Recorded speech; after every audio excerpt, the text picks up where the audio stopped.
20-25 കൊല്ലമായിട്ട് തിരുവനന്തപുരത്ത് ആരും ഒരു MP കൊടുത്തിട്ടില്ല.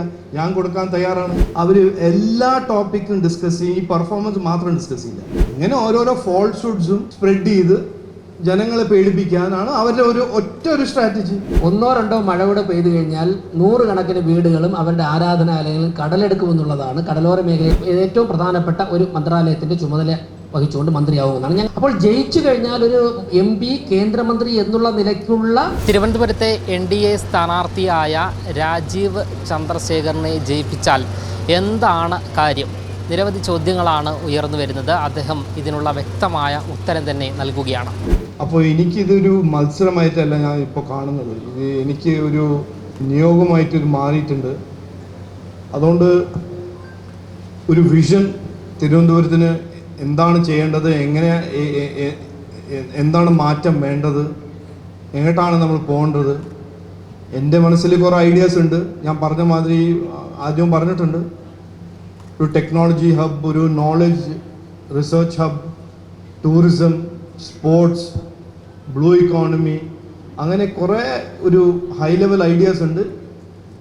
ബട്ട് ഞാനിപ്പോൾ ഈ 23-24 ദിവസം ജനങ്ങളെയും എല്ലാം മീറ്റ് ചെയ്തപ്പോൾ എത്രയോ വിഷമങ്ങളുണ്ട്.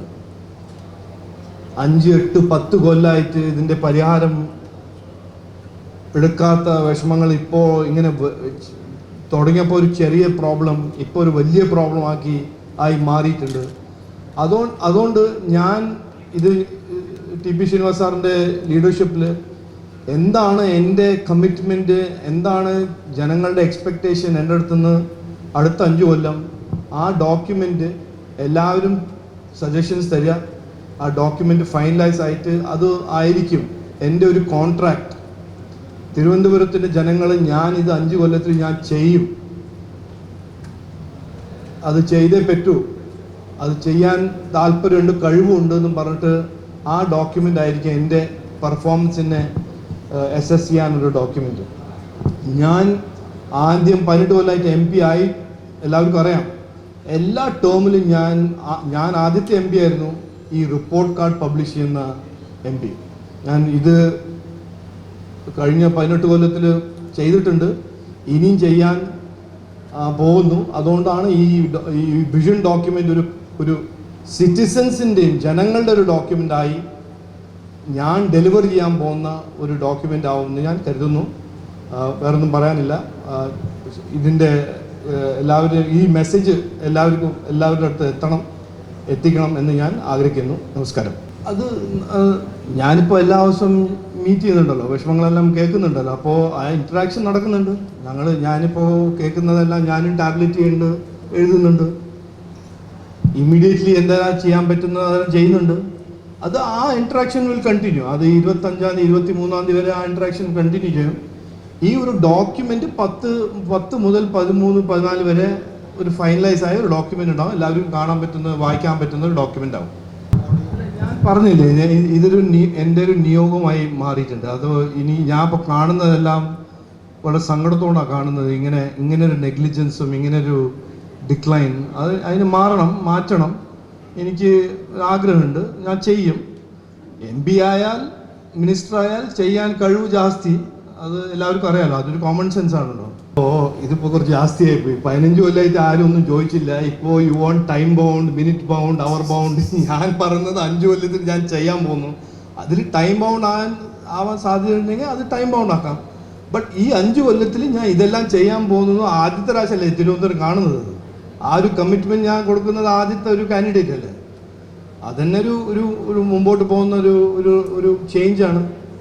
അതുകൊണ്ട് വെറെവർ പോസിബിൾ അതിൽ ടൈം ഇടാൻ ഞാൻ നോക്കാം. ബട്ട് ഇതന്നെ ഒരു വലിയൊരു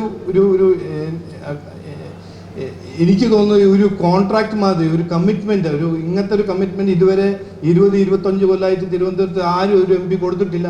ഞാൻ കൊടുക്കാൻ തയ്യാറാണ്. ഇല്ല, അത് ശരിയാ. Okay, I withdraw that. അത് ശരിയാ. എല്ലാം പറഞ്ഞത് ചെയ്യുന്ന സാധനങ്ങൾ ഞാൻ ഈ ഡോക്യുമെൻ്റ് ഇടാം. അതുകൊണ്ട് ആരും മെഷർ ചെയ്താൽ മതി. പറഞ്ഞിട്ടുണ്ട് കുറേ ആൾക്കാർ, ചെയ്തിട്ടില്ല.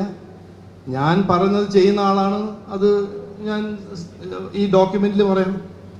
ഇതെല്ലാം ചെയ്യാൻ പോകുന്ന സാധനങ്ങളാണ്. ഞാൻ വെറുതെ എൻ്റെ 18 കൊല്ലം രാഷ്ട്രീയത്തിൽ ഞാൻ അങ്ങനെ ഒന്നും ചെയ്തിട്ടില്ല ഇതുവരെ. പോളിറ്റിക്സ് ഓഫ് പെർഫോമൻസ് എന്ന് പറയുമ്പോൾ ഞാൻ പെർഫോം ചെയ്യുന്ന എം പി ആയിരുന്നു, ആണ്, ആവും. ഇതാവാൻ പോകുന്നത് തിരുവനന്തപുരത്തിൻ്റെ കോണ്ടെക്സ്റ്റിൽ. ഞാൻ ഇത് ആദ്യം പറഞ്ഞതല്ലേ, ഈ ആശങ്ക എന്ന് പറയുന്നത് എല്ലാവരും ഒരു പോയിസൺ ചെയ്ത് ഇത് 10, 20, 30 കൊല്ലമായിട്ട് ഇതിങ്ങനെ പ്രോപ്പഗാൻഡ നടത്തുന്നതല്ലേ ചില 2 പാർട്ടീസ്. ഈ ഇലക്ഷൻ ടൈമിൽ പെർഫോമൻസിൻ്റെ ടോപ്പിക്കിൽ നമ്മൾ ഡിസ്കസ് ചെയ്യുന്ന സമയത്ത് അവർ എല്ലാ ടോപ്പിക്കും ഡിസ്കസ് ചെയ്യും, ഈ പെർഫോമൻസ് മാത്രം ഡിസ്കസ് ചെയ്യില്ല. 8 കൊല്ലം ഇവിടെ CPI എന്ത് ചെയ്തു, 10 കൊല്ലം കോൺഗ്രസിന് അവസരം കിട്ടിയപ്പോൾ അവരെന്ത് ചെയ്തു, ഇവിടുത്തെ MP 5 കൊല്ലം മിനിസ്റ്റർ ആയിരുന്നല്ലോ, അപ്പോൾ എന്ത് ചെയ്തു, അതൊന്നും പറയില്ല. ഇങ്ങനെ ഓരോരോ ഫോൾസ്ഹുഡ്സും സ്പ്രെഡ് ചെയ്ത് ജനങ്ങളെ പേടിപ്പിക്കാനാണ് അവരുടെ ഒരു സ്ട്രാറ്റജി. ഞങ്ങളത് ട്രൂത്ത് പറയും, ഇതാണ് ട്രൂത്ത്, ഇതാണ് ഫാക്റ്റ്. അല്ല, ആ ഇഷ്യൂ അറിഞ്ഞില്ല, ഇതൊരു ഇയർ എൻഡിങ് ഇഷ്യൂ ആയിരുന്നു. അവർ ഇയർ എൻഡിങ് അത് പത്തനംതിട്ട അഡ്മിനിസ്ട്രേഷൻ ചെയ്തു. സെയിം ഇയർ എൻഡിങ് 2 ദിവസം നമുക്ക് പണിയെടുക്കണം, അതിനെപ്പറ്റി ആരും പറഞ്ഞില്ല. അത് ഞങ്ങൾ ഇമ്മീഡിയറ്റ്ലി ക്ലാരിഫൈ ചെയ്തു, അത് മാറ്റി. ഒരു ദേശീയ തലത്തിൽ തന്നെ ഒരു മണിപ്പൂർ എന്ന സംഭവമായിട്ട് ബന്ധപ്പെട്ട് ഒരു സഭ ഒരു കാര്യം തീരുമാനിച്ചിട്ടുണ്ട്. ഞങ്ങൾ ഈ വിഷയം തന്നെ പിതാവുമായിട്ട് സംസാരിച്ചു, നെറ്റ്വർക്കിന് വേണ്ടിയിട്ട് ഞങ്ങൾ സംസാരിച്ചു. കടലോര മേഖലയിലുള്ള ആശങ്ക കടലാക്രമണമാണ്. 1 or 2 മഴ കൂടെ പെയ്തു കഴിഞ്ഞാൽ 100 കണക്കിന് വീടുകളും അവരുടെ ആരാധനാലയങ്ങളും കടലെടുക്കുമെന്നുള്ളതാണ് കടലോര മേഖലയിൽ ജീവിക്കുന്നവരുടെ ആശങ്ക എന്നാണ് ഞങ്ങൾ മനസ്സിലാക്കിയത്. ഇന്ന് വൈകുന്നേരം അദ്ദേഹം പൊഴിയിൽ പോകുന്നുണ്ട്. ഇന്ന് വൈകുന്നേരം അദ്ദേഹം പൊഴിയിൽ പോകുന്നത് BJPയോ അവിടുത്തെ പാർട്ടി പ്രവർത്തകരോ നിശ്ചയിച്ച പരിപാടിക്കല്ല. അദ്ദേഹം ആദ്യത്തെ ദിവസം പൊഴിയൂർ ചെന്ന് 5 ദിവസത്തിനകം ആ പ്രശ്നം പരിഹരിച്ച് അതിനുശേഷം അദ്ദേഹം 3ാമത്തെ തവണ അവിടെ പോകുന്നത്. ഇന്ന് അവിടുത്തെ പൊതുസമൂഹത്തിൻ്റെ ആവശ്യപ്രകാരമാണ് അദ്ദേഹം പോകുന്നത്. മാത്രവുമല്ല 63 ചെറുപ്പക്കാർ ഇന്ന് അദ്ദേഹത്തിൻ്റെ പ്രവർത്തനത്തിൽ ആകൃഷ്ടമായി ലാറ്റിൻ കാത്തലിക്സ് വിഭാഗത്തിൽ നിന്ന് BJP ചേരുന്നുണ്ട്. ഞാൻ നേരത്തെ പറയാത്തതാണ്. അപ്പോൾ കടലോരത്തെ ആശങ്ക എന്ന് പറയുന്നത് കടലാക്രമണമാണ്. ഈ ജൂൺ ജൂലൈയിൽ മഴ കഴിയുമ്പോൾ വീടുകൾ കാണുന്നില്ല. നിങ്ങൾ അതിനെക്കുറിച്ച് ചിന്തിക്കൂ. അതിന് ക്രിയേറ്റീവായിട്ട് കാര്യങ്ങൾ ചെയ്യുന്നതിനെക്കുറിച്ച് ചിന്തിക്കണം. പിന്നെ ഇവിടെ ഞാൻ ഒന്ന് വിത്ത് പെർമിഷൻ അതൊരു സുഹൃത്ത് ചോദിച്ചു, അദ്ദേഹം ജയിച്ചാൽ അല്ലേ ഈ കാര്യങ്ങൾ നടപ്പിലാക്കുകയുള്ളൂ എന്ന് ചോദിച്ചു. ജയിച്ചാൽ അദ്ദേഹം MP ആവും. സ്വാഭാവികമായിട്ടും ഞങ്ങളൊക്കെ ആഗ്രഹിക്കുന്നു, ഞങ്ങളൊക്കെ പ്രതീക്ഷിക്കുന്നത് അദ്ദേഹം ഏറ്റവും പ്രധാനപ്പെട്ട ഒരു മന്ത്രാലയത്തിൻ്റെ ചുമതല വഹിച്ചുകൊണ്ട് മന്ത്രിയാവുമെന്നാണ് ഞങ്ങളൊക്കെ ആഗ്രഹിക്കുന്നത്, പ്രതീക്ഷിക്കുന്നത്. അപ്പോൾ ജയിച്ചു കഴിഞ്ഞാൽ ഒരു MP കേന്ദ്രമന്ത്രി എന്നുള്ള നിലയ്ക്കുള്ള സാധ്യത കൂടി പരിഗണിച്ചുകൊണ്ട് അദ്ദേഹം കാര്യങ്ങളിലൊക്കെ തന്നെ ഇടപെടും. ഒരു പൊതുപ്രവർത്തകൻ എന്നുള്ള നിലയ്ക്ക്, രാജ്യത്തെ സ്നേഹിക്കുന്ന ഒരു വ്യക്തി എന്നുള്ള നിലയ്ക്ക് അങ്ങ് പരിശോധിച്ച രാജ്യമായിട്ട് ഒരിക്കലും പറയില്ല. പക്ഷേ ഈ ചോദിച്ചുകൊണ്ട് ഞാൻ പറയുന്നു, നമ്മുടെ രാജ്യത്തെ സംരക്ഷിക്കുവാൻ വേണ്ടി ആദ്യമായി ജമ്മു കാശ്മീരിൽ പറന്നിറങ്ങിയത് ഡെക്കോട്ട വിമാനമാണ്. അതിൻ്റെ ചരിത്രവും ആരാണ് പറത്തിയതെന്നൊക്കെ അറിയാമല്ലോ. അത് കാലഹരണപ്പെട്ടു പോയ സമയത്ത് അദ്ദേഹം ആ ഒരു വിമാനം വാങ്ങി എയർഫോഴ്സിന് അദ്ദേഹം അതിനെ കൃത്യമായിട്ട് പറക്കുന്ന തരത്തിലേക്ക് പണി കഴിപ്പിച്ച് അദ്ദേഹം എയർഫോഴ്സിന് കൊടുത്തു. രാജ്യം ഭരിച്ചിരുന്നപ്പോഴാണ് ഡോക്ടർ മൻമോഹൻ സിംഗ്. അന്ന് BJP അല്ല രാജ്യം ഭരിക്കുന്നത്.